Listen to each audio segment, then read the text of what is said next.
Hey guys, it's Miss Govea.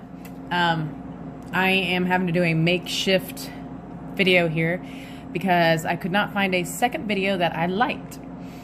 So what I want you to do is go ahead and get this problem down in your notes. Notice that I have my handy dandy tripod or whatever, which is my drink cup, but it works.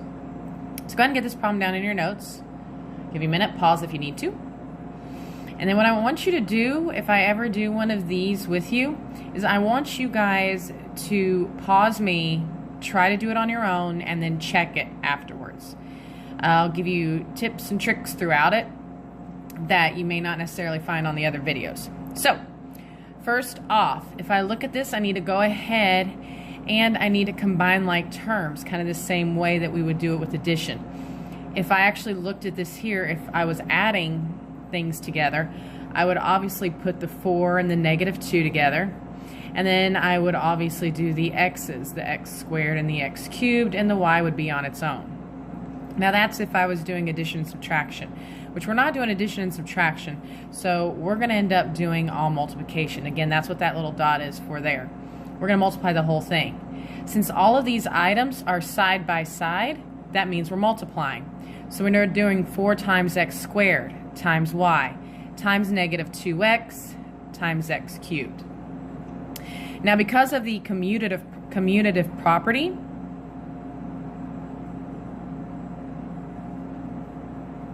I am allowed to move things around. You can think of the commutative property as, I think, a community. I have houses in a community, maybe like in a little cul-de-sac. I have all these little houses. And it doesn't matter which way I move them. If this is originally A, house A, and B, C, and D, and I decide to move them so that A is now here, C is now here, B is now here, and D stays where it's at, they're still in the same cul-de-sac. I've not changed the fact that all of these are in the same position or in the same property location. I've just moved them around. Same thing we're allowed to do here. Now this doesn't necessarily work if we're talking about division and subtraction. Those are the weird ones. But if it's just multiplication or addition, you can move stuff all day long. So I'm going to combine my terms. I've got a 4 and a -2. Be careful. This is not 4 minus 2. Once again, this is 4 times -2. If you put that in your calculator, make sure you use the multiplication and then the negative, not the minus. I also have the x squared here and another x here. So I'm now going to put x squared times x cubed. The last thing I have, of course, is that y. Now it's not there, it's silent, but it is a y to the first. Remember, it's not y to the 0 because we should know from the past that anything raised to a 0 power is equal to the number 1. So 4 times -2 gives me the -8.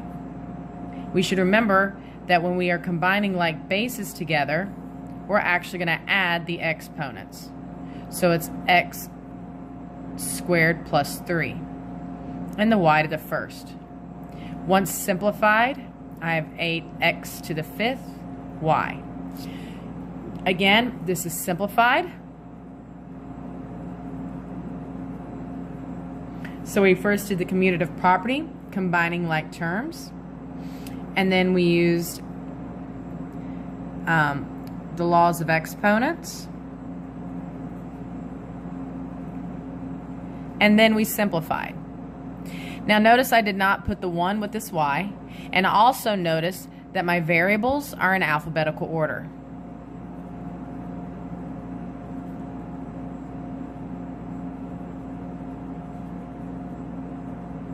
I very have rarely ever, if I can even think of one, seen an example where they're not in alphabetical order. Now I want you to go ahead and try this next one. Make sure you go ahead and get it down in your notes, and then go ahead and try it before you watch me do it.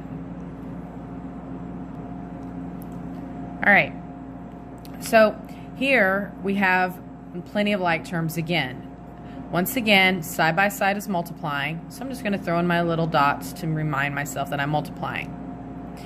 Now, what a lot of students don't remember is in front of this x is a number. It's a number 1. Don't get confused and think that's a 0.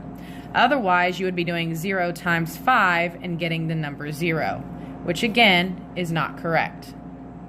So we have our like terms of our 1 and our 5, and we multiply those together. We then have x to the negative 3, x to the 4th. So I'm going to put x to the negative 3, x to the 4th. And then our last ones are the z's, which I'm not going to box it. You can triangle it if you want, put another shape around it, but I'm not going to do that. I'm going to do z squared times z to the negative 5th. Now I'm going to go ahead and simplify. 1 times 5, I know, is giving me the 5. Now, this is negative 3 plus 4, or you can write it as 4 minus 3. That's how I think about it. And the last one are the z's. Z squared minus 5, 2 minus 5. Now again, as I'm doing these, if you get to this point and you think, oh, you know what, I can do the rest of this, go ahead and finish it off. And pardon the shadow of my hair as usual. But again, what I'm going to do now is combine these and simplify. So I have x to the first and z to the negative 3. Now I'm not allowed to leave this as an answer. This will not be considered correct if you turn this in as an answer on an open response, because we're not allowed what? Correct. We're not allowed to have negative exponents. Now remember back to your negative exponents. This does not mean z times negative 3 and getting a negative 3z. That is not correct. This means that if I have a line and I've got to decide where everything's going to be placed, my 5 has a positive exponent of 1. That means that I am multiplying. That means it stays up top. The x as well stays in the numerator, but the z will drop. This is the way that I think about it. 5 to the first stays. Positive stays. Positive stays. And again, see, I drop the ones. Negative moves. That's it. And when I say things like stays and moves, let me give you some examples.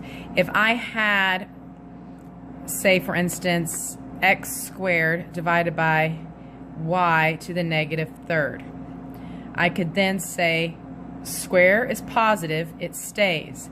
Negative, it moves. And then it becomes positive again once it's moved positions from the numerator to the denominator or denominator to numerator.